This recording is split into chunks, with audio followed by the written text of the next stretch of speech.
This story begins during the apocalypse, and at that very moment, our main character's food was taken away. The guy, in turn, demanded that they give him a loaf of bread, but the scum continued to beat him. Their patroness said that he was a loser, but she had power and no one could stop her. After which, the businesswoman rushed off in an unknown direction, her henchmen continuing to bully the teenager, noting that people like him exist so that everyone can walk all over him.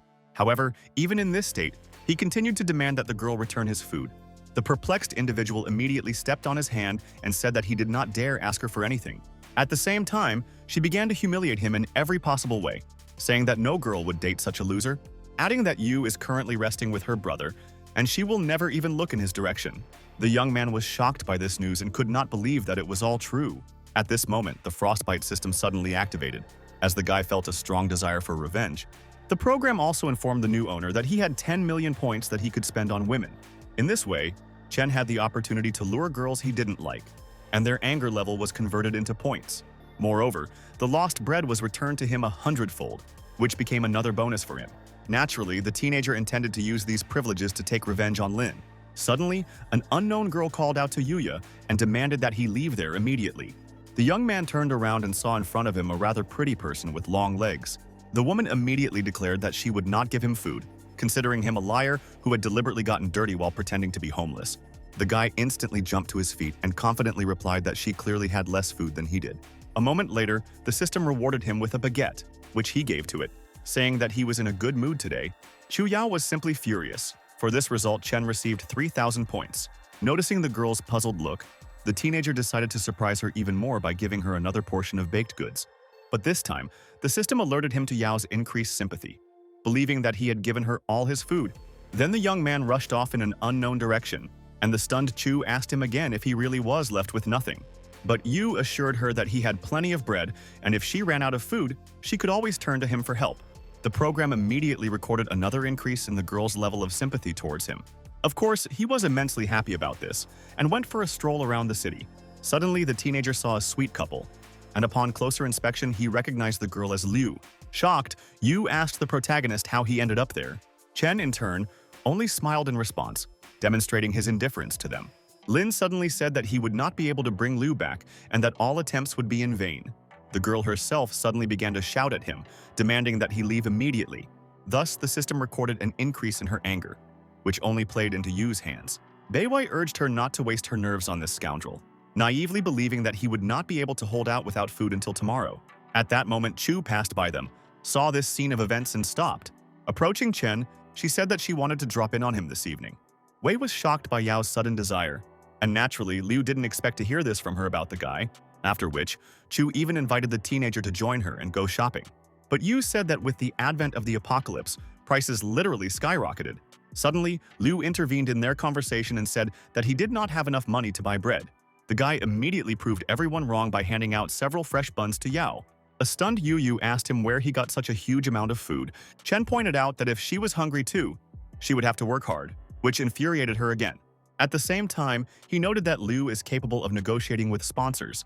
The young lady literally went berserk, and once again began insulting the teenager, thereby adding to his points balance. Yao, in turn, unexpectedly invited him to move into her room, and Chen, of course, agreed. They then hurried to Chu's home, leaving a shocked Beiwei and Yu in the hallway. The girl, in turn, wanted to understand how he got so much food. Considering him a magician, the girl suddenly moved closer to him and asked if he liked her. The young man immediately jumped up from his seat and offered her to cook dinner, as he was hungry, which interested her even more, since he didn't fall for her feminine wiles. In fact, the teenager had great difficulty restraining himself from reciprocating. As he went to the kitchen to start cooking, he heard on TV about the coming bad weather. Fully understanding that this could also lead to power and water outages, a couple of minutes later, the lights in the house actually went out, and a puzzled Chu immediately asked the guy what had happened. Soon, unknown people, posing as a public committee, knocked on their door and demanded that a scheduled inspection be carried out. As soon as Yao tried to open the doors for them, the protagonist urged her not to rush into it. Because the public committee conducts such inspections at the end of the month, this situation seemed strange to them. But Chu thought that they came because the electricity and water were cut off. Of course, Chen doubted it. Besides, this is clearly not being handled by a public committee, the girl thought. Then, Yu grabbed a kitchen knife and slowly walked towards the front door, from where the voice of an unknown person was coming. The young man looked through the peephole and saw a woman with two guys, then suggested that they look into other rooms. and after checking the rest, go back to them. But it didn't work, because two of them said they suspected them of cutting off the power and water. However, Yao once again urged them to check on their neighbors and then return to them. Realizing the situation was critical, Chen urged Chu to step aside, as unknown assailants might break down the door. At this moment, the system again recorded an increase in the girl's sympathy, which Yu was extremely surprised by. A few seconds later, they actually knocked down the doors, and the teenager threatened them with a knife. The robbers, in turn, saw a huge amount of food on the table and said that they needed supplies. Chen said that one of his relatives had died, and this was an offering, but the woman replied that he would go after him now. Then the guy struck with a lightning-fast knife and cut the throat of such an impudent person. Everyone was horrified by the young man's actions. Even Yao did not expect such a turn of events. The self-confident Yu once again said that he would not allow anyone to take his food away from him. The unknown robbers also armed themselves with knives and rushed towards the angry Chen, but he suddenly collected all the food from the table and gave it to them, saying that they could take their belongings. The thugs looked at each other and naturally took the bag of groceries, stating that he should have acted that way in the first place and not brandished the knife, after which they headed towards the exit absolutely calmly, not suspecting anything. Chen took advantage of this, attacking one of them and delivering a fatal blow to the back. Yu was stunned by the actions of her new roommate and stepped aside. His friend instantly turned around and rushed to attack Yuya, but the young man managed to dodge the attack. At the same time, Chen urged Chu not to shout, as her screams might bring the others running. The enraged giant said that this food belonged to him, and he would not give it up so easily. At that moment, Yu literally pulled another fresh bun out of thin air, which managed to distract the robber. Then Chen attacked him and delivered a lightning strike to his throat. Everything happened quite quickly. Yao was simply shocked by what was happening, realizing how strong the teenager was. At the same time, she could not calm down and constantly shouted that now they would have big problems. Chen again urged her to calm down and decided to look into the system store. But Chu still didn't calm down and said that he would definitely be sent to prison. Ye suggested that she bury them in the garden so that no one would know what had happened. But at that moment, Liu and her friends came to them. The protagonist smiled and noted that if they all died unexpectedly, there would be no witnesses left. However, Yu once again said that she would personally call the police and he would end up behind bars. Without thinking twice, Chen took action and hit Lin, saying that they had set this all up because of the food. Realizing that he had simply gone mad, they began to ask him for a little bread so as not to die of hunger. Naturally, he refused to help them and stated that he would be happy to watch them die. The enraged girl continued to insist that if it weren't for the apocalypse, no one would need him. He replied that she would not get a crumb of bread from him, and that she might not even try, adding that if she really wanted to eat, she had to ask for it politely. The enraged Beiwei immediately ordered his thugs to grab the guy and break all his bones. Chu immediately took off her shoes and began to defend herself, which of course was in vain. Moreover, Yu did everything himself and killed two of Lin's henchmen. Everyone was shocked. Liu and Wei immediately backed away, realizing that it was really better not to mess with him. Chen slowly walked towards them and said that no one would ever harm him again. Bei suddenly felt with his hand the vase that was standing behind him, after which he grabbed it and pounced on the guy. But he was much faster than Lin and stabbed him with a knife, which was a fatal blow. Yu, smiling broadly, declared that he would definitely take care of his beloved Liu. A few seconds later, Wei collapsed to the floor and lost consciousness from the loss of a huge amount of blood. Yu immediately knelt down in front of Chen and said that he had passed her test, and now they could be together. But the young man drove her away, telling her never to come near him again. Chu was extremely outraged by the protagonist's decision, saying that he clearly still had feelings for her since he let her go. But Yu objected to her, noting that Liu was not worth getting her hands dirty with. Then they decided to get rid of the corpses. Meanwhile, the hungry people asked Jai if they had enough food for today. The self-confident girl replied that even if there was a shortage of food, her brother would take care of everything. At that moment, Lin's dead body collapsed right in front of them, and everyone was horrified. We looked at Bei's bloody body for a few seconds and couldn't believe what had happened, after which she literally went into shock and started screaming loudly. Her henchmen were also stunned. Following Lin, the rest of the corpses began to fall. Everyone became frightened and began to run away in all directions. One of the falling bodies crashed to the ground and hit Ji, which was extremely painful. Chu, in turn, asked Chen what they should do next, since they had gotten rid of the corpses. Yu immediately put his cooking on the table and urged her to simply have lunch. Shocked, Yao turned her attention to the delicious soup and realized that no one had ever treated her like this. Noticing that the guy wasn't going to eat, she asked why he was having lunch. However, the teenager declared that he was not hungry, and the system immediately awarded him additional points for Chu's increased sympathy. Besides, he understood that cold weather would soon come, and they needed to prepare well for it. As he stepped outside, he noticed people trying to bring Wei to her senses. Seeing the same guy they had recently beaten up, the thugs called out to him. The self-confident protagonist asked the stranger again if he was really talking to him. The brute responded positively, and Chen suddenly hit him and told him to speak to him more respectfully. Yu didn't expect that the points spent on increasing physical strength would be so effective. His friend also couldn't understand when he had become so strong and stepped back. Then he even knelt down in front of him, begging them not to beat him and asking for forgiveness for taking his food away from him. The second one also hastened to apologize to him, realizing that they could not cope with him.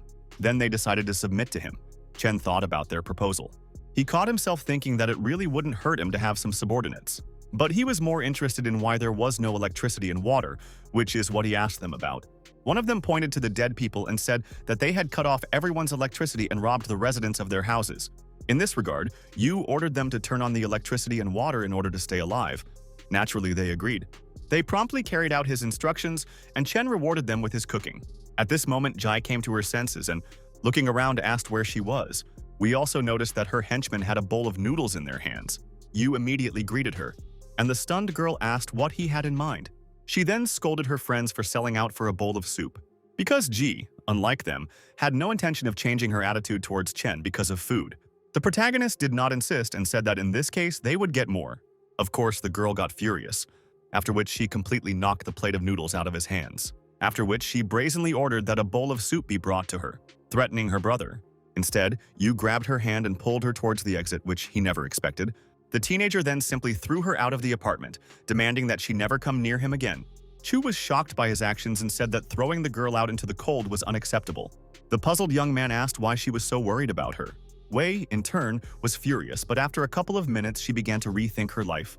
Because there was a huge amount of snow around her, and it became suddenly colder. Then the angry Jai rushed to the door and began knocking on it, demanding that he let her in immediately.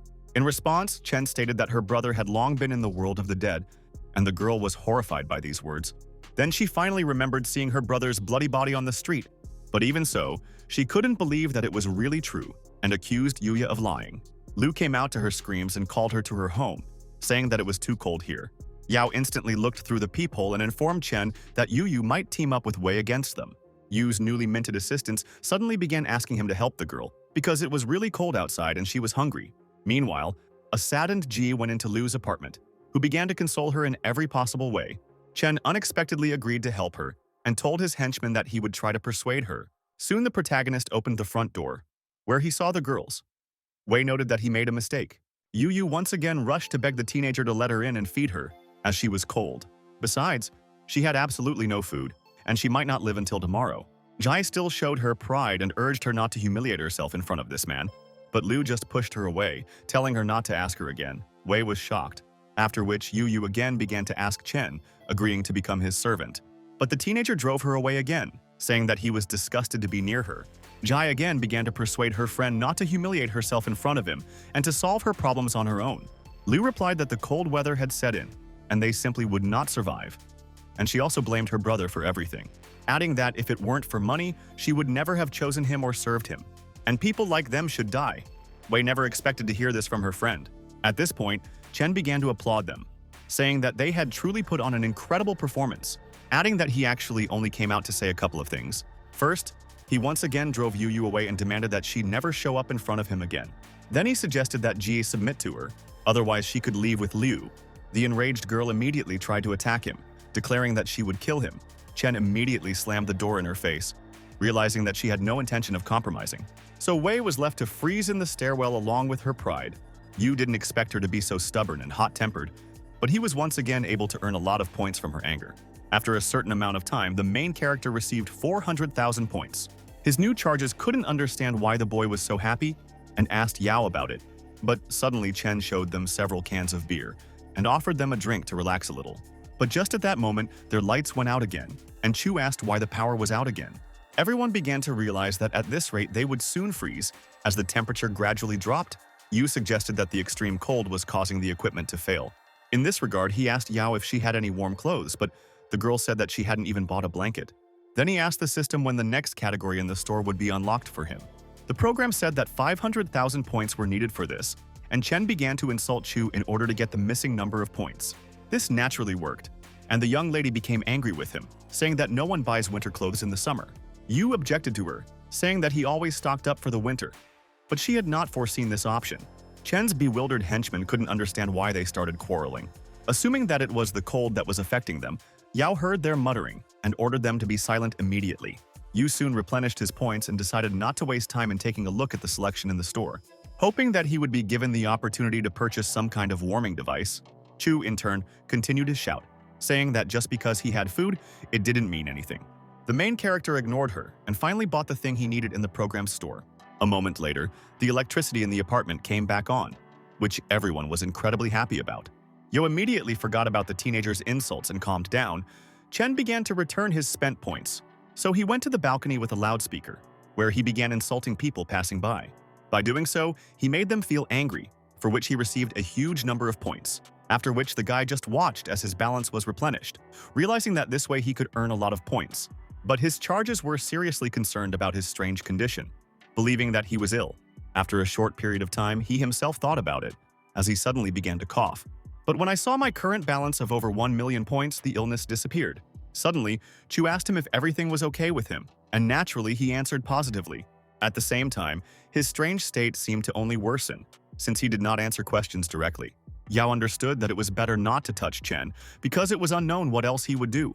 But after a couple of minutes, angry people started knocking on their door, whom Yu insulted from the balcony. They also threatened to break down the door, and everyone started to worry about this. However, the self-confident guy said that they shouldn't worry about it, and he would solve everything. Of course, they had doubts about this because Chen was a master of false promises.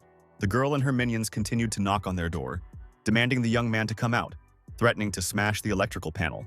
Looking through the peephole, Yu recognized the girl as the famous Jinner, which was quite strange. Soon he opened the door and gave her a mace, urging her to destroy the shield as it was useless. Sun and his henchmen were surprised by the guy's caustic behavior, who suddenly attacked one of them and pushed him aside, which only enraged him. The enraged minion of Siner immediately took action and grabbed the sledgehammer in his hands. Then he swung and struck the electrical shield, thereby destroying it. The arrogant girl remarked that now he would know how to insult people. However, in just a couple of seconds, the electrical panel was restored. Everyone was in shock and did not understand how this was possible. They looked at him for a long time, while the protagonist openly mocked them. He stated that they couldn't even break the electrical panel, which once again made them angry. As a result, the thug again began to deal crushing blows to the box. But, as before, he instantly recovered without a single dent. They were horrified. Chen, in turn, said that Sun had bad taste in men, since she chose an extremely weak guy. Then the angry youth grabbed the sledgehammer again and hastened to attack Yuya, who easily dodged the hammer and directed his self-confident gaze at him. Then he responded with a blow to his leg, which was quite painful, because he had again increased his physical strength. At the same time, he called him a useless weakling because a real man should be strong. The irrepressible Siner suddenly said that as soon as he ran out of food, he would have to go outside to look for it. But Chen immediately demonstrated his unique abilities to her and generated several dishes. They literally hung in the air. Everyone was once again shocked by the teenager's skills. A stunned Sun asked the protagonist where he got the food, realizing that he clearly had superpowers. Naturally, he did not answer her, so she ordered her wards to destroy his house. Chen immediately handed his henchmen baskets of rotten eggs and urged them to attack the strangers, who immediately began to carry out his order and began to throw such disgusting objects at them. Thus, Zinner's anger began to rise. Thereby, Yu once again earned a lot of points. The old man ordered him to stop and ask the lady for forgiveness, but instead, he put a basket of eggs on his head, after which he pushed him to the side, causing him to immediately fall to the ground. Then they finally returned to the apartment, leaving a very disgruntled Sun and her losers in the hallway, who demanded that he come out to them and they would end their unresolved conflict. A worried Yao asked Chen what they should do next, since Shinner clearly wasn't going to back down. But Yu assured them that they wouldn't be able to break down this door, and he himself went to ask the system about the new store category. After a certain amount of time, acid rain started to fall outside, and the guy said that it was time for him to go for a walk. Of course, everyone tried to dissuade him, but Chen, as always, assured him that everything would be fine. At the same time, he called on one of his subordinates to go with him and handed him the jacket. The puzzled guy asked if they were really going on a secret mission. Yu noted that he shouldn't think about it. Leaving the apartment, they once again ran into Sun and her thugs. The self-confident Chen simply pushed her aside, telling her to get out of his way. The enraged Siner could not understand how he dared to behave like that with a celebrity. Realizing that Yu was the one with the power, Tim suddenly decided to befriend him and was willing to serve him in exchange for food. Sun was outraged by his behavior and ordered him not to do it, but Chu had a different opinion. Then the girl suggested that the main character let her in before it was too late. However, Chen suddenly slapped her and demanded that they get out of there. The girl never expected this from the teenager, but she couldn't do anything about it. Reminding him once again that she is a celebrity and he will have problems, but Yu ignored her again and gave her another slap. Shinner was furious, having declared that no one had the right to beat her. At that moment, the system awarded him another reward. Suddenly, Tim also asked to teach Sun a lesson. Chen silently walked forward. His protege, in turn, dealt Chu a couple of blows and ordered him not to approach the boss. Finally getting outside, they noticed the frozen Ji sitting at the entrance. Yu ignored her presence, but her former boyfriend couldn't bear to look at her sad state. The guy immediately ran up to her and asked if everything was okay with her. Wei remained silent. Then she finally asked them for help. The young man immediately took off his jacket and threw it over her shoulders. Chen ordered him to take her to the house, and he himself went for a walk around the city. Along the way, he watched as plants died from acid rain and cars rusted instantly. Realizing that the rain was indeed extremely dangerous, Yu became absorbed in his thoughts. Entering the gateway, a stranger suddenly called out to him and the young man stopped. The girl asked him to come to her, but Chen was trained and moved towards her with extreme caution. Approaching her, he asked if such a charming woman really needed help. At that moment, she suddenly put knives to his neck and ordered him to take off his clothes. Everything happened quite quickly, and the teenager did not have time to react, thereby finding himself in an unpleasant situation. The main character asked how he would return home without clothes. The girl replied that she did not care about this question. Then Chen smiled and remarked that she was indeed very brave and that this deserved to be encouraged. The unknown girl once again demanded that he immediately take off his jacket. Yu followed her instructions and asked her not to be so rude, as it could end badly. Soon, the guy handed her the clothes, and the girl said that if it weren't for the jacket, she wouldn't have even looked in his direction. The extremely confident Chen smiled and asked if she really thought she could take her away from him. At that moment, the jacket mysteriously disappeared and ended up in the hands of the teenager, who noted that if she learned to speak politely, he could help her. The stunned woman couldn't believe what was happening and asked how he did it. But Chen ignored her and, putting on his jacket, went forward. But the restless lady again attacked him with a knife. Yu was able to neutralize the threat with just one movement and knocked the knife out of her hand, after which he slapped her. The shocked stranger was furious, which also earned him system points. Finding herself in an extremely dire situation, she did not stop insulting him. Having noticed that he couldn't last long without food, Chen was naturally sure of the opposite. He replied that he had a huge number of different buns, but the girl offered to give him his jacket in exchange for a pack of noodles, adding that a scumbag like him should be grateful to her. Yu couldn't help but say it again. As a result, she again found herself on the wet asphalt in a horizontal position. The anger points gradually increased, which was what Chen was aiming for, and the young lady realized that she needed to change her tactics. Then the stranger tried to detain him again and asked him to listen. But this time, he didn't give her a chance to speak and started beating her. The girl simply couldn't do anything against such a strong guy. At the same time, the main character said that if she wanted to take revenge on him, she could come to room A701. Naturally, this is exactly what she wanted, but she had neither the strength nor the means to carry out her vendetta. Soon Chen returned home and saw Shinner sitting on the floor in the hallway. Suddenly, she threw herself at his feet and began to beg him to let her in to warm up and feed her. But he refused her. But his charges decided to forgive the girl and take responsibility, and finally it worked. As a result, she promised to obey the young man in everything and said that she was ready for anything. He subsequently agreed to let her in, and a joyful signer immediately went to the shower. Chen calmly placed the package on the table and read the notification from the program, which stated that Sun's sympathy had increased, and as soon as it reaches 100%, all the resources spent on it will be returned. At that moment, a surprised Chu approached him and asked if he had really gone out to get the package. The young man said that he could have taken her with him instead, but Yao misunderstood him and refused the idea of marriage. Ye still didn't understand why she thought he was hinting at this and took out a soft teddy bear from the box. His henchman saw this picture and noticed that a romantic had suddenly emerged in him. His friend immediately took him with him, urging him not to interfere with his boss's personal affairs. At that moment, the house literally shook, and the stunned Yu could not understand what was happening. As it turned out, Chu was furious in her room, and Chen realized it was best not to touch her. Everyone immediately stared at the teenager, who began to claim that he had done nothing to her. But as always, he was misunderstood, and in the end, Yu sent everyone to bed, realizing what a difficult night awaits him ahead, because the more people in the house, the more problems. The next day, the main character was in his room and wondering when the stranger would come to him.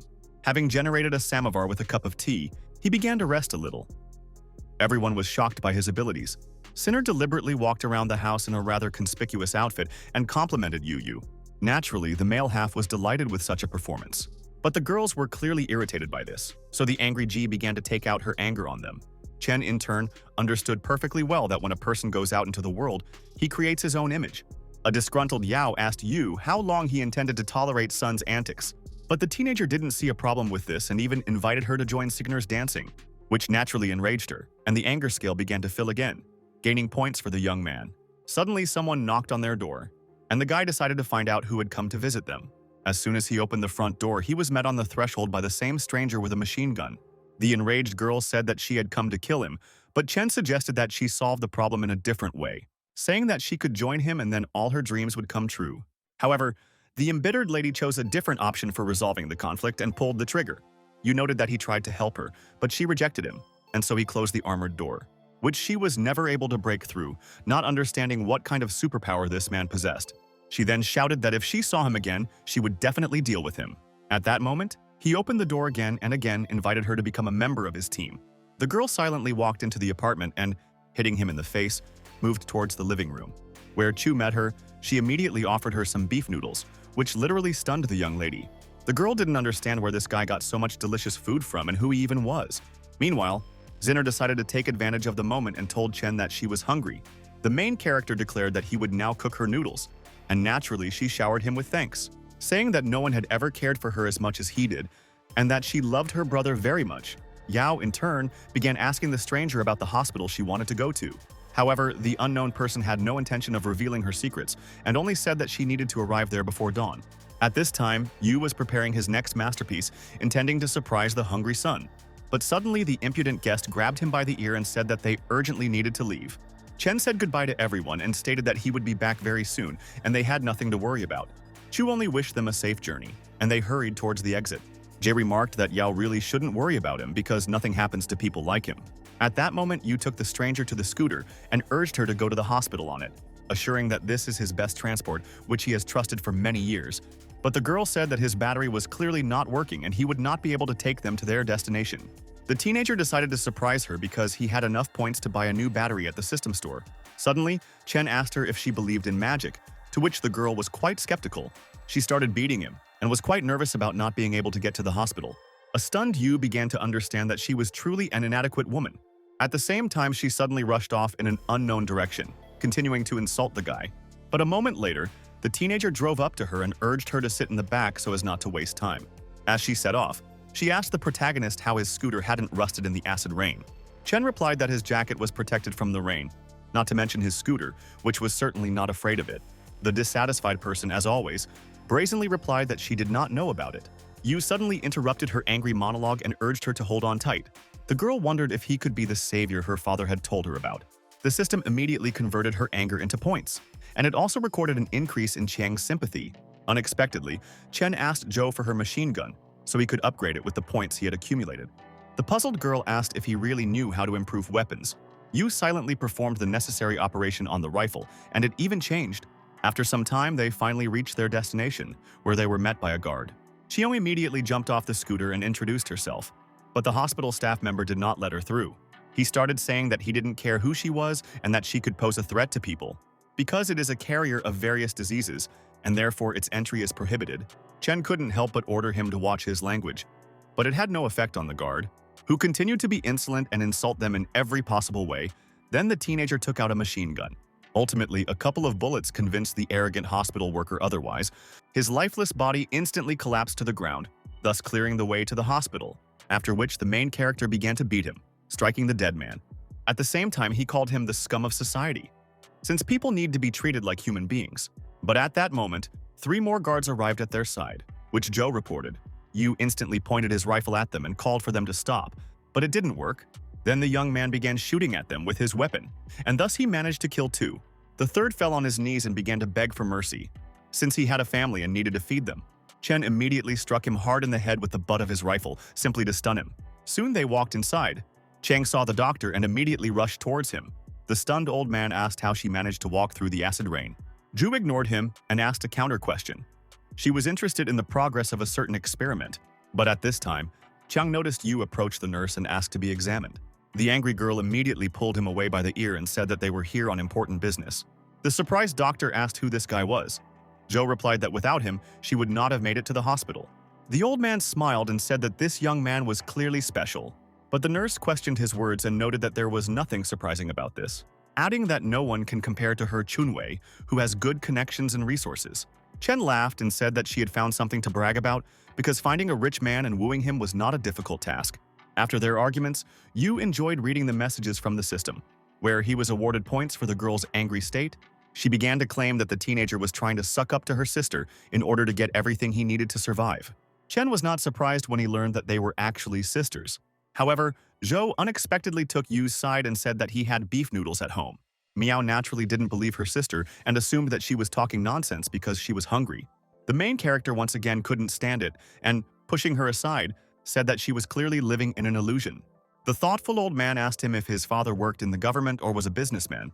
Chen replied that he didn't have any of that. And Miao, in turn, urged the doctor not to waste time on this scoundrel. Chang objected again, but her little sister said that she could ask Wei to pass some food for her. Without thinking twice, Yu slapped her again and ordered her not to speak to her in that tone. A shocked Miao said that he had no right to touch her. Her anger gauge gradually filling up. As a result, Chen only became richer, and soon the impudent person was hit by another slap in the face. She collapsed on the floor and began screaming at him, saying that he would definitely answer for his actions. At the same time, she mentioned the Hao group, which was the leading faction in the city. A couple of minutes later, Chunwei and his friends burst into the room, and the stunned guy immediately ran up to Miao. The girl began to cry in an extremely feigned manner and said that this man was literally making fun of her. Chen and Zhou began to understand that a conflict was inevitable and that the performance was about to begin. Miao, in turn, continued to play the victim and again pointed the finger at Yu, claiming that he had harassed her. Naturally, Wei immediately ordered his thugs to deal with him. The two thugs immediately rushed towards Chen and delivered lightning-fast blows. However, Yu didn't even flinch, once again demonstrating his superiority.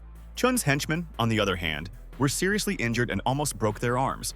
Not understanding how this was possible since Chen was as if woven from iron, the young man asked if this was really all they were capable of. An enraged Miao ordered them not to put on a show, but to get rid of this scum immediately. Then one of them grabbed a knife and rushed to attack the teenager again. However, Yu was much faster and, dodging the attack, delivered a crushing blow. At the same time, he seemed to be enjoying himself and encouraged them to try to do at least something. Extremely dissatisfied with his subordinates, Changwei called them useless. At this point, Chang accused him of intentionally getting close to her sister to obtain experimental data. Of course, Miao didn't believe her and said that in fact Wei loved her, and the experiment was just his curiosity. Yu, in turn, noted that this was the first time he had seen such a stupid and naive person, after which Chen took the results of the experiment in his hands and said that he was ready to give them up in exchange for him letting them go. The stunned old man could not understand what this young man was really planning. Enraged, Chiang began to say that she did not expect such meanness from him, but Yu ignored her. A joyful Chun said that if he really did this, they would part peacefully.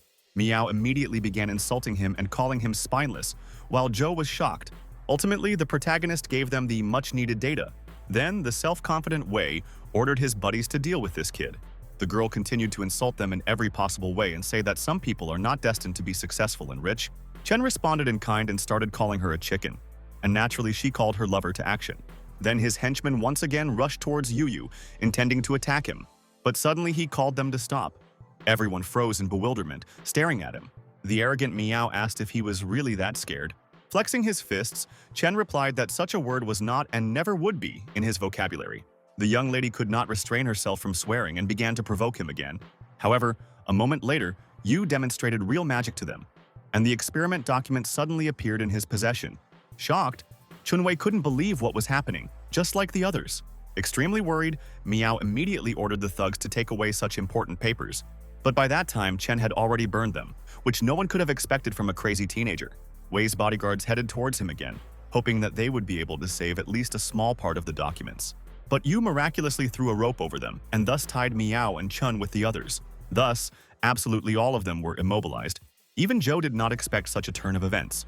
Businesslike and quite self-confident, Chen said that they would never see these papers. But Chang was still furious because he had burned all the documents of the experiment. Suddenly, the guy put his hands on her shoulders and asked if she believed in fate. The puzzled girl thought for a moment, thereby briefly distracting herself from the topic, after which she rather naively said that in fact she really does believe in fate. This only made Chen laugh, and he began to say that one cannot believe this nonsense. The angry Chang became increasingly angry, and it seemed she couldn't contain her emotions. Yu calmly asked the system to convert all the points he received. Thus, he managed to earn more than 2.5 million points. But that wasn't enough, as Joe grabbed him by the ear again and demanded an explanation. Chen tried to calm her down and stated that he would take full responsibility for the experiment's documentation. Suddenly, the old man asked him if he was also a researcher. At this moment, the enraged Miao began to insult the doctor, saying that it was all because of him. Yu called on her to be quiet, since the only stupid person was she. At the same time, she demanded that Chen immediately untie her, but naturally he did not do this.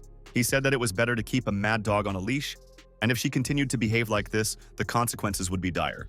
Miao literally incinerated the main character with her hateful gaze. At this time, Sleepy Yao was sitting silently on the sofa. Sun, passing by her, asked if she hadn't slept all night. Chu only sadly said that she still couldn't fall asleep, and then stared at one point again. Sinner noted that she shouldn't worry about Yuya, as he was a strong guy and could handle everything. She then asked what she would like for breakfast, but instead of an answer, Sinner heard the distinctive click of the door lock. Running out into the corridor, she saw the irrepressible Yao heading towards the front door. Of course, she tried to stop her, saying that it was practically impossible to get to the hospital on her own. But the stubborn Chu did not listen to her and immediately ran out of the apartment, going in search of her beloved. Then she asked Ji to help, but the girl refused since Chen had killed her brother. As a result, an argument ensued between them, and they quarreled, going off to their separate rooms. Meanwhile, the young man assured the doctor that he was able to force human genes to evolve. But before that, he offered everyone a snack, and a moment later, delicious dishes appeared on the table. Everyone was shocked by the guy's skills. Miao said that it was impossible because all the food was monopolized. Chongwei chose a different tactic and began to befriend Chen, saying that he had carried out any of his orders. While eating the meatballs, Yu asked him again if he was really ready to do absolutely anything. Then Miao also began to adhere to this plan, saying that she could also help him. At the same time, she hinted that she was much more experienced than her sister, and Chen took advantage of the opportunity to encourage her to demonstrate her skills. A stunned Zhou immediately began to deny it, but Yu stood his ground and demanded confirmation of her words. Xiang urged him to stop this performance since Haoya's people would definitely come here soon. However, the teenager, as always, was confident in his abilities and said that he would easily deal with them. But an angry Zhou declared that the young master had studied martial arts for many years and they could not cope with him. A few seconds later, someone outside demanded that they hand over the research documents, threatening to demolish the hospital. At the same time, an unknown person and his men began to claim that they would kill everyone within a minute. His dim-witted henchman advised him to simply go inside and deal with everyone. However, the young master refrained from this idea, saying that they could end up like these guards. In response, the guy said that they looked a bit cowardly and immediately received a slap in the face from his patron. Chang, in turn, quietly howled out onto the balcony and saw Bei, which she reported to the others. The protagonist urged her to take her time and have a snack, and Zhou was shocked by his frivolity. Suddenly, the old man declared that the data had been destroyed, meaning Zhao only needed him, so they had better leave. But Chunwei declared that they were now definitely trapped and no one would leave here alive. Chen immediately calmed him down, but Miao kept shouting that they were on the third floor in the laboratory. Thus, Bei and his buddies were aware of the location of the opponents and the documents. His servant ran up to him again and said that it was time for them to act and get Miao out. But Xiu slapped him again and ordered him to bring him the explosives immediately. At that moment, Yu calmly walked out of the hospital and asked if he was really that martial arts master. Bei ordered him to return and tell the boss that if he did not return the experimental data, they would all die. Chen quickly retorted, saying that he had never had and never would have a boss. Surprised, Xiu noted that there were only 3 people in the city who could cause such a commotion. Yu smiled and said that then he would have to believe in the 4th craftsman. Bei, in turn, suddenly delivered a lightning-fast blow and Chen flew to the side. It all happened too quickly, and he had no chance to dodge the attack. Understanding that this person is clearly strong and one should be extremely careful with him, the arrogant Xiu said that he shouldn't have acted tough. After wiping away the blood, Yu wondered if this was all the great master could do. A stunned Bei asked him a counter question. Why was the boy in such a hurry to die? Watching what was happening, the impulsive Zhou decided to help him, but the doctor dissuaded her. Taking advantage of the situation, Miao and Chongwei began to demand that they be untied immediately. Sister even promised to put in a good word for Chang so that Xiao wouldn't touch her. However, Zhou did not fall for the trick and refused to do it, but Miao continued to persuade her. Chang simply ignored her sister and rushed to the window again to see what would happen next. And no matter how hard Miao tried to influence her sister's decision, she did not succumb to her manipulation. At a certain point, she became hysterical and demanded that Zhou untie her. At this time, Chen continued to face an extremely dangerous opponent in Xiao. who ordered his henchmen to set up explosives while he dealt with this scum. He stated that if the baby tried to stop him, he would simply lose his life. However, the self-confident Yu was not about to give up and even encouraged him to test it. At that moment, Bei's assistant attacked him, naively believing that Chen was nothing special. But suddenly Chang appeared on the battlefield. The girl bravely rushed into the fight and commanded the guy to run away. But at the same time, she took a strong blow to the head and literally flew into Yuya. Thus, they both assumed a horizontal position and therefore lost the battle. Chen asked her why she was so heavy, but the furious girl did not leave his jokes unnoticed. Even in such a dangerous moment, he continued to frolic, while Xiao declared that hiding behind a woman was not manly. Everyone started to laugh at Yu because he actually had no skills. Chen, in turn, asked the system to exchange points, which was done. But even so, he was still more than 300 points short, which became a problem. He then began to insult Zhou, saying that she should not have come here.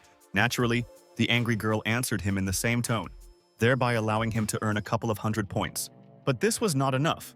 Yu continued to blame her for everything and said that she was only getting in his way. A dumbfounded Chang couldn't understand why he was behaving like this. Then Zhou left anyway, saying that if he wanted to die, she would not stop him. A moment later, the system credited the missing skill points, which was what Yu wanted. Meanwhile, Bei's bodyguards attacked the teenager, intending to finish him off. But at the last moment, Chen managed to exchange points using the program. As a result, the people of Haoye suddenly froze in place and were unable to move, after which, suddenly, an explosion thundered. Xiao did not understand what happened and why his guard exploded. Naturally, Chang asked herself the same question and immediately turned back. Where I saw Chen, completely unharmed, standing confidently on his feet, a frightened Bei asked him how he did it and who he was. Yurit replied that he had given him the opportunity to leave, but Xiao had not taken it. The dejected young master immediately knelt before him and admitted defeat. The system instantly awarded the owner over 3,000 points due to Bei's overflowing anger meter. But Chen could not understand the reason for such a huge significance of hatred. Soon, a luxury car pulled up to them, and Jihao got out and asked Xiao if this was really the show he wanted to show her. The young master didn't know how to explain himself to her, realizing that it would look like a ridiculous excuse. Gao was a representative of one of the three leading families, and for her anger, the system awarded a reward tenfold. The protagonist didn't understand why Chang was so angry, because Hao had just gotten out of the car. Moreover, there were too many anger points, and Zhou in turn was furious again. Suddenly, Zi walked up to Chen and, taking his hand, greeted the teenager. Zhou was literally seething with anger, but she couldn't influence the situation globally, feeling only jealousy. At that moment, Dr. Qin walked towards them, and Gao was glad to see him. The girl said that if he shared his research on genetic modification, they could change the world for the better. Yu did not remain silent, and asked her why the professor should share the experimental data with her. Jihao replied that her family has many good researchers in this field, as well as resources. Chen asked again why the best doctors couldn't achieve this result on their own. Once he had infuriated her, and the system had given him more than 2,000 points, Gao continued to persuade the old man. But Yu noticed that she was asking the wrong person, but the girl did not listen to him. Qin said sadly that his research was not actually finished. The stunned Jihao could not believe that the young man was right, and that he was the one behind this. At this moment, they were interrupted by an extremely displeased young Master Bei. Everyone immediately looked at him. Gao, in turn, asked what he was really up to, since there were boxes of explosives around him. Xiao took out a lighter and said that if they didn't hand over the research materials to him, he would blow everyone up. He added that very soon he would appropriate them for himself, and all the leading families would bow their heads before him. Chen called him an arrogant and rather stupid person, which made him angry. The enraged Bei immediately pulled out his pistol and called on him to shut up, but Yu had no intention of doing so. Xiao then ordered his men to lock everyone in the building, which they did. So they all found themselves inside the hospital under lock and key, wondering how they could get out. But even when it seemed like they were in a hopeless situation, the main character did not lose heart, believing that they would definitely find a way out. However, an enraged Jihao began to insult the teenager, saying that he should help them get out. Thus, replenishing the anger scale, the system instantly awarded him another portion of points. Dr. Qin said that this guy was truly gifted, and they had nothing to worry about, but the others doubted it. However, they had no choice but to trust Chen, who began to develop an escape plan.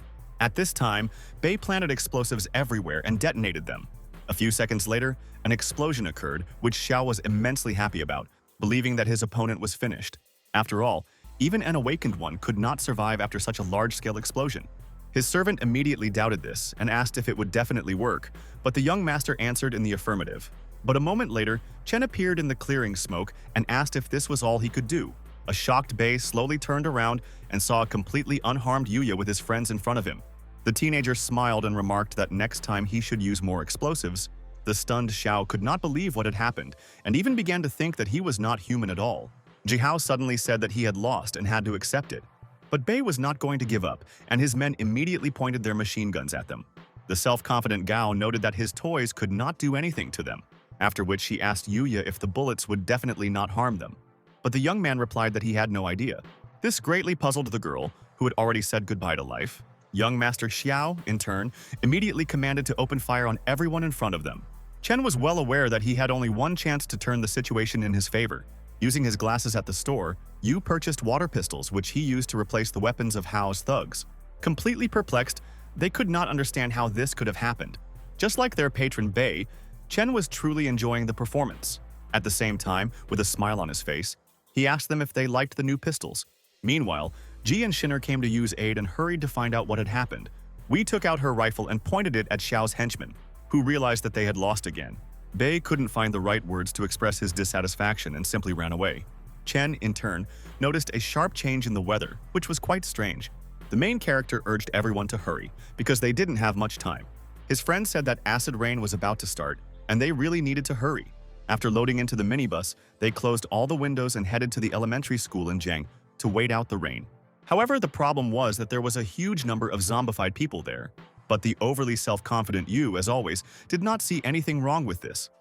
On the contrary, he was always looking for new adventures. An enraged Sun declared that she would not go there with him, as it would be tantamount to suicide. However, by that time, the acid rain had already begun. As a surprise Ji reported, everyone began to wonder why the young man chose this particular location, because it was illogical. But Chen said that it was impossible to survive the apocalypse alone, and he was able to unlock the potential of each of them, so that they could take care of themselves in the future, which didn't sound very convincing coming from his lips. At this time, mutated creatures attacked the school, and the demonic cat immediately rushed into the classroom. Where the little children were, it seemed they had no way to escape. And besides, the dangerous beast began to approach them. But at the last moment, Ji appeared and killed the zombified cat, thereby saving the children's lives. After which she hastened to calm them down and said that no one would harm them anymore. But before that, Chen armed her with metal balls, which she skillfully wielded. The guy also gave her a magic pill so that she could increase the level of her abilities. The joyful children asked her if she had come to save them. Wei replied that for that they had to obey her. Then she asked if they had seen a child named Chen Yuqing. The children answered negatively, but at that moment screams began to be heard from the neighboring classroom. Armed with metal balls, the girl instantly rushed into the room. He broke down the doors to the classroom. She began to look around and saw her friend, who saved the girl from a mutated creature and tried in every way to please her. An angry Jai threw one of the balls at him and said that now was not the time for such games, after which Wei asked one of the students if she had seen a child named Yu King. The girl began to tell the whole story of events when the apocalypse began. They all found themselves trapped. The food in the canteen quickly ran out. Then zombified people burst in and started biting everyone. But at that moment, there was a noise, and Ji called on everyone to stay in the classroom, while she went to find out what had happened. The sound came from above, where Wei headed, taking with her the same iron balls. Not understanding what she would have to face, she was full of confidence that it was a zombie. But when she opened the door to the classroom, she saw Chen beating an unknown man. Approaching him, Ji asked what had happened and why he was beating him. Then the teenager told the story of what happened, where he looked for Xiao and ran all over the school. Suddenly, he heard his sister's voice and ran into the classroom, but she was not there. Instead, an unknown man met him and asked what he was doing there. Chen explained that he was Yu Qing's brother and had come to take her home. But when the stranger asked him to prove that he was her older brother, Yu was shocked. He said that he picks her up every week, but the guy refused to talk to him and tried to close the door. The young man prevented this and challenged him to prove that he was a teacher. The stranger turned to the children and asked them who he was, and they all answered in unison that he was Teacher Zhao. Considering this as an argument, he once again asked Chen to leave the room, but Yu pointed out that since he didn't believe that Qing was his sister, then he should also present more compelling evidence. Naturally, on this basis, a conflict arose between them and they began to argue. Suddenly, Chen asked him to call his mother to prove that he was her son. Otherwise, he promised to rip his head off as he considered him a new kind of zombie.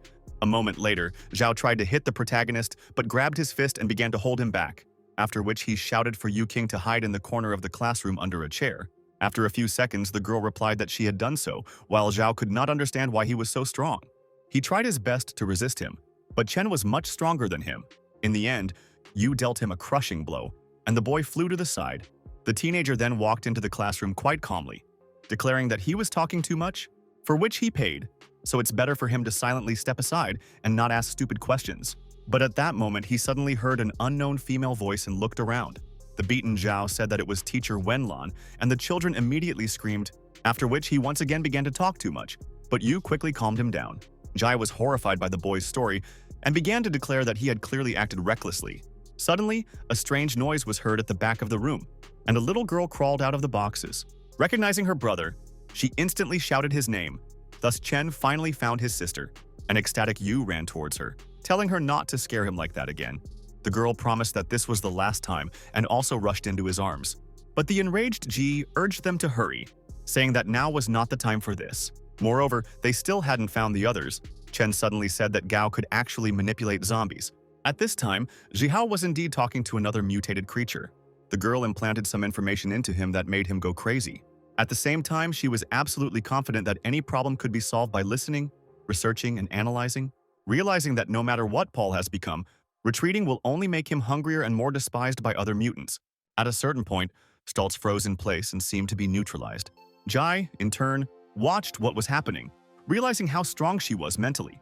The protagonist unexpectedly found similarities between her and Tang Sanzang. An angry Zihao asked if he really wanted to experience something like that himself. Naturally, he refused, and suddenly the girl asked if it was true that they all had superpowers.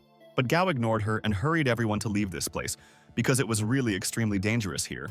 The student immediately began to thank her saviors, but Chen noted that he had come for his sister. The system instantly recorded an increase in Hao's sympathy, and if he won it, Yu could receive 10 million points. The stunned guy began to understand that he really needed to take care of her. Since he could become fabulously rich, the girl continued to bow to them, expressing her gratitude. Suddenly, one of Chen's henchmen asked if they could take all the children. Yu replied that it was impossible. After all, there are many kindergartens in the area and they physically do not have such a possibility. Jihao, surprisingly, supported him. However, Jai did not share their opinion, saying that they could at least try. Understanding perfectly well that Chen is in fact an unusual person and has some kind of powers. At that moment, a siren sounded outside, and Gao immediately rushed to the window, stating that extremely dangerous monsters were approaching them and they would not be able to escape. We said sadly that because of the acid rain, they would have to spend the night here. By that time, a huge number of zombified people had made their way into the school hall. Ji said that she would try to clear the lower floors, after which she went down the stairs. Jihao decided to stay in the area to help others. The main character stayed with her and began to confront the dead people coming towards them. Suddenly, the demonic dog attacked one of their friends and managed to wound him. But the young man acted bravely and fought off the monster, despite being seriously wounded. Yu, in turn, decided to fight his way through the crowd of monsters to the car to pick up Qin, who was carefree playing video games on his tablet, not paying attention to what was happening. Running up to the car, Chen cut down another monstrous zombie with one blow. Then he knocked on the old man's door and urged him to leave the minibus immediately. Getting out of the car, Qin looked around, realizing that the teenager was indeed incredibly strong, after which they headed to the school from the other side, where there were no demons. When they went inside, they found scattered bodies of zombified people. Yu noted that this was clearly the work of Chang. A moment later, Zhou appeared behind the boy and asked if he wanted to join the others. She also stated that she had cleared the first floor and found 5 children, but they still needed a good plan.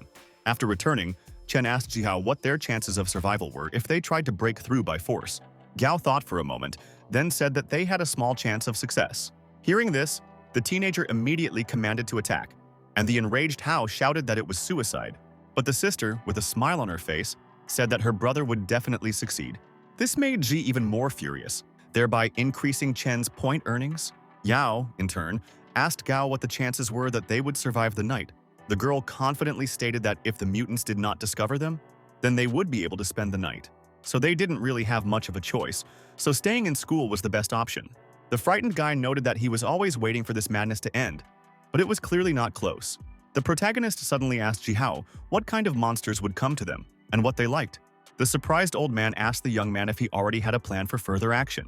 Chen replied that he was still thinking about it and that they should prepare well for the meeting with the mutants. Suddenly it dawned on him and he said that in fact there was one effective way, and everyone started asking him questions.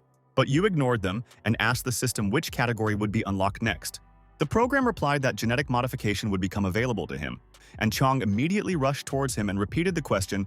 After all, everyone was eager to find out what exactly Chen had come up with, but he urged them to wait until the evening. The teenager then generated dinner so that everyone could gain strength and be ready for the nightmare. Caring Yu looked after his little sister and gave her plenty of meat. However, as always, Ji, dissatisfied, demanded that the young man immediately tell her what he had planned. Late at night, as expected, the zombified ones went on the offensive and approached the school. The protagonist and Zhou set out on reconnaissance to understand what they would face. Hearing the wild roars of the monsters, Chen said that the performance would begin very soon. Qiang urged him to be more serious, as their lives were at stake. While the mutants got closer, unexpectedly, Yu headed back to class where he began eating again. A stunned Wei noticed that even in this situation he remained incorrigible and thought about food. Hugh stated that he should instead prepare for the upcoming battle, rather than sit idly by. Noticing the pacified Qin, Zhou began to bring him back to his senses, but the old man said that he trusted Chen.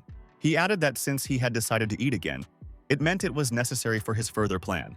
Yu thanked him for his trust and noted that he understood the situation perfectly well.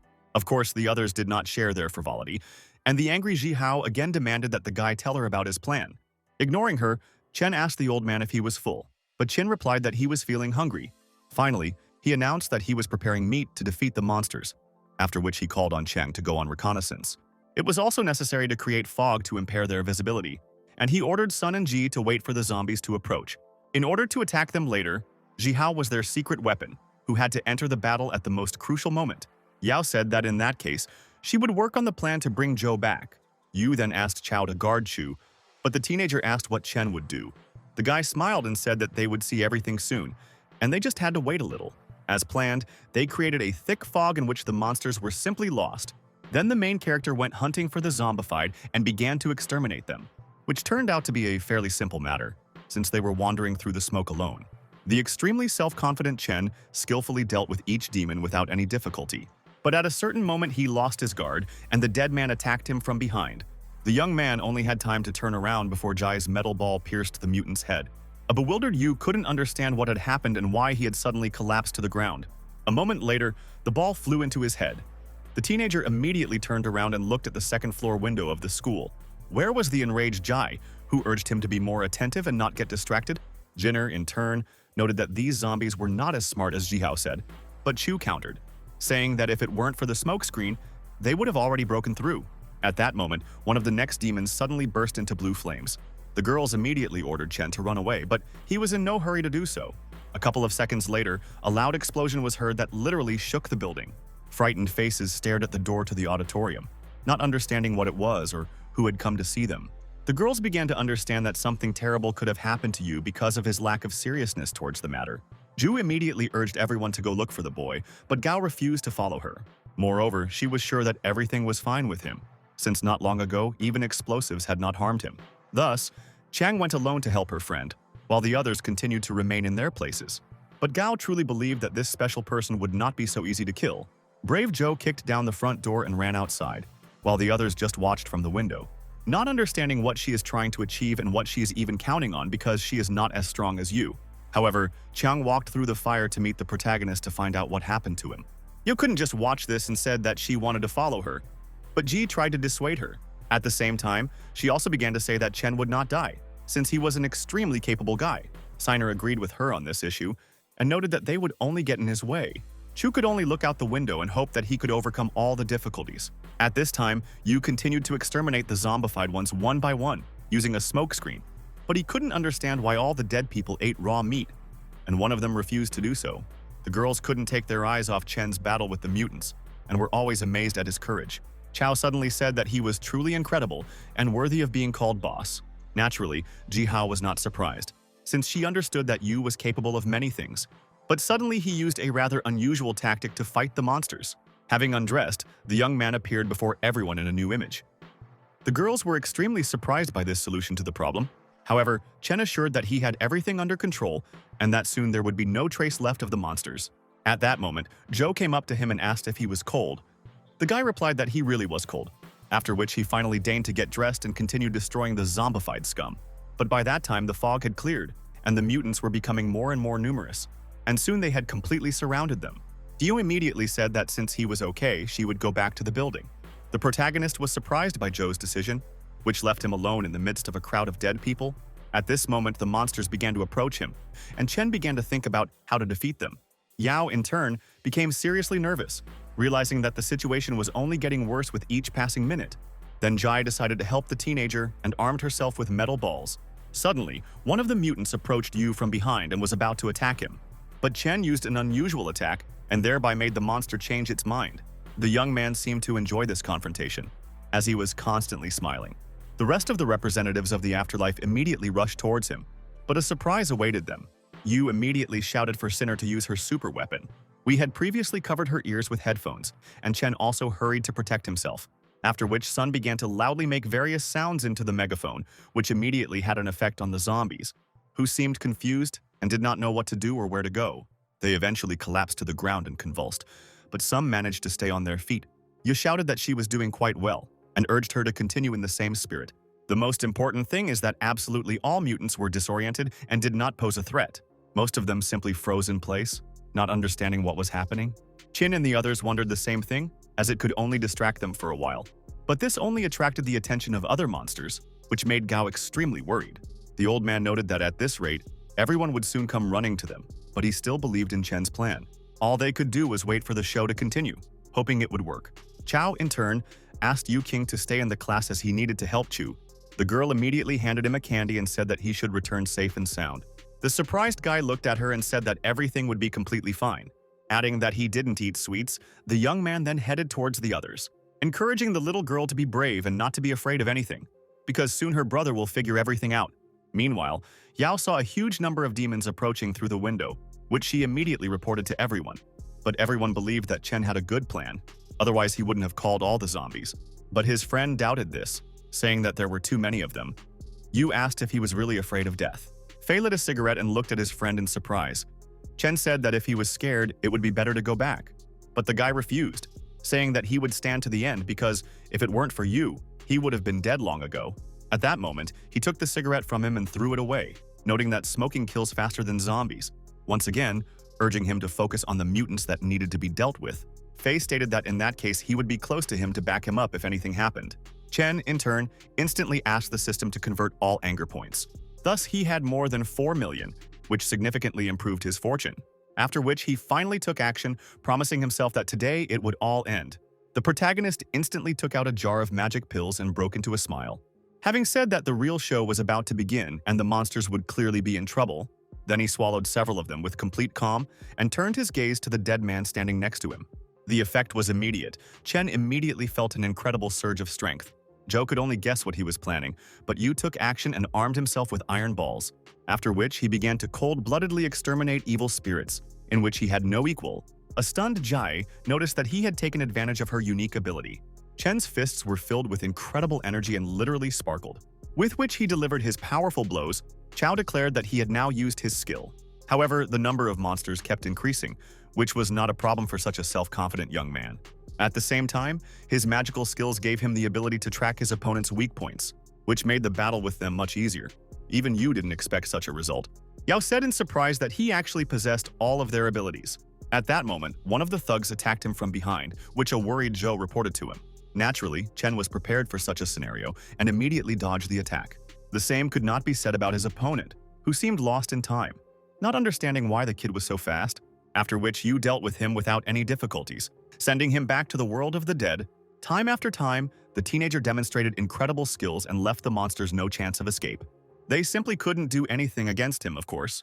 He took advantage of his advantage. Constantly using unique skills, he easily sent them into retirement. Cheng found herself thinking that she had never seen such unimaginable power before. Naturally, Chu was also delighted with her beloved's fighting skills. The same couldn't be said for Zhai, but Hao said the noise could attract more serious opponents. But Qin was sure that the young man had foreseen such a development of events. Suddenly, Gao's phone rang. When she picked up the phone, she was informed of some problems while Chen continued to destroy zombies.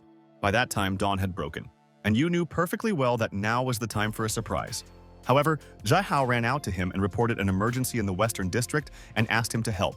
But the teenager said that it had nothing to do with him, especially since her family was there. Enraged, Gao literally began to demand that he go with her and help people. In doing so, she earned him a considerable amount of system points, which was a good result. Before heading to the Western District, the protagonist decided to go live and talk about his adventures and himself. He also told a story about a system that paid him skill points if he annoyed the girls. In addition, the program provided provisions and assistance with various powerful pills. But the point was to win the girl's heart and get a lot of resources, after which Chen began to list his teammates, one of whom was Zhou. Naturally, he didn't forget to mention Ji Fei and Chao, because they always helped him in the fight against mutants. Also with them was an outstanding student of a prestigious school named Chu Yao. Moreover, they were recently joined by internet star Siner, with her tens of millions of subscribers. Jihao from the Gao family also decided to become part of their team, but the most important thing is his little sister Yu Qing. Suddenly, the doctor interrupted his live broadcast and knocked on his bathroom door, saying that it was time for them to go. Then Yu also mentioned Old Man Qin, who was a scientist in the field of genetics. After which, the teenager finally ended his stream and headed towards the others. He still couldn't understand what had happened to the Gao family that they had so persistently asked him to help them.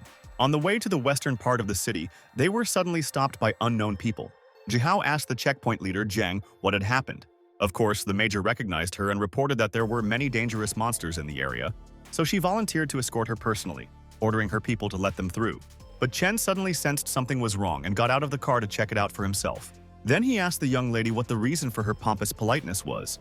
A stunned Zhang asked him in return who he was and why he was talking to her in such a tone. Fei and Chao immediately declared that their boss was the strongest and most invincible person. Of course, such a performance irritated the girl, which is why the system awarded him a considerable number of points. Approaching her, Chen urged her not to look down on him and to treat him appropriately. The embittered major nervously asked if he was deliberately provoking and wanted to die. Having earned a few thousand more points, the young man smiled, at which point Lin couldn't hold back and tried to hit him. However, the lightning-fast Yu easily grabbed her hand. The girl didn't expect the guy to be so fast. Then Chen decided to make a bet with her, saying that if he could beat her, she would give him her number. But Jiang quietly took out her pistol with her other hand and fired a shot at him. Everyone was shocked by this unexpected turn of events and rushed towards him. The major, in turn, behaved as if nothing had happened, and for her this was routine. After which she calmly approached the main character and stated that he himself was to blame for what happened. A perplexed Jihao demanded that she explain herself, since the guy hadn't done anything bad to her. The insolent Lin noted that she did not intend to follow her orders, but only to protect the Gao family. An enraged Chu asked what right she had to kill a civilian. Zhang replied that any apocalypse would involve a huge number of deaths among ordinary people. Yao literally seethed with anger, declaring that she dared not say such things. Then Lin looked brazenly into the eyes of the other angry girls and asked who could stop her. Everyone remained silent. So Zhang urged Jihao to go to the chairman, as he had been waiting for her for a long time. But Siegner asked her not to do this, realizing that this person was clearly planning something bad. Suddenly, Lin started talking about Bai, who had failed the mission and now she had to finish his work. After all, she couldn't even imagine that she would be sent to catch several losers. At this moment, Chen suddenly stood up and laughed. Everyone was horrified. Even Lin didn't expect such a turn of events and asked how he survived. The teenager, as always, began to put on a show and pretended that he himself had not expected this. An enraged Zhang said that he was just lucky to dodge the bullet, but next time would be the last. Yu smiled again and said that he only wanted to tease her and had no intention of harming her. Lin pointed her gun at him once again and asked if he really thought he was stronger than her. The extremely self-confident guy replied that otherwise he would not have gone so far. Zhang cocked the trigger and said that Xiao had promised her a lot of money for living or dead, so it was no problem for her. The protagonist asked the arrogant woman if she really liked being someone's dog. At that moment, her henchmen also pointed their machine guns at him, and a moment later, Lin shot at Yu again. However, he miraculously dodged the bullet, continuing to provoke Zhang.